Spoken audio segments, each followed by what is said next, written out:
जी हाँ, नमस्कार दोस्तों। जैसे कि साल 2024 एक अंतिम पड़ाव पर है, तो सभी लोग अपने अपने सिंगर्स का 100 मिलियन वाला सॉन्ग का यूट्यूब पर रिव्यू कर रहे हैं। आज हम इस वीडियो में बात करेंगे पवन सिंह और खेसारी लाल यादव के बारे में। तो चलिए इस वीडियो के माध्यम से जानते हैं। तो सबसे पहले बात करते हैं खेसारी लाल यादव के बारे में। इनका एक सॉन्ग आया था करीब 2023 के लास्ट में, नींबू खरबूजा भइल 2, जो कि इस सॉन्ग ने 2024 में खूब बजा और इस गाने को अभी तक 400 मिलियन व्यूज मिल चुका है।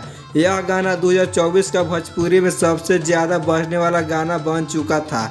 आगे बात करें तो खेसारी लाल यादव का 2 और हिट गाना है जो कि 100 मिलियन व्यूज क्रॉस किया है। एक है भौजी लेंगे लेंगे, इस सॉन्ग को 170 मिलियन व्यूज मिला है। वहीं दूसरा गाना है एगो बात बताई का, इस सॉन्ग को भी 130 मिलियन व्यूज मिला है, जो कि यह सॉन्ग ने भी 2024 के साल में खूब बजा। चलिए दोस्त, आगे बात करते हैं पवन सिंह के 2024 में 100 मिलियन व्यूज वाला गाने के बारे में। बता दें कि पवन सिंह का एक ही सॉन्ग है जो कि 100 मिलियन व्यूज क्रॉस कर पाया है।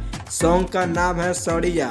इस सॉन्ग को 130 मिलियन प्लस व्यूज मिला है। चलिए अब बात करते हैं फाइनल रिजल्ट के बारे में। आखिर किसका दबदबा रहा 2024 में। खेसारी लाल यादव का 3 गाना 100 मिलियन व्यूज क्रॉस किया है, वहीं पवन सिंह का एक ही गाना 100 मिलियन क्रॉस किया है। यहाँ पर खेसारी लाल यादव का जीत होता है, बट पवन सिंह में थोड़ा से ही पीछे रह गए हैं। तो आप लोग का क्या राय है नीचे कमेंट बॉक्स में ज़रूर बताएं।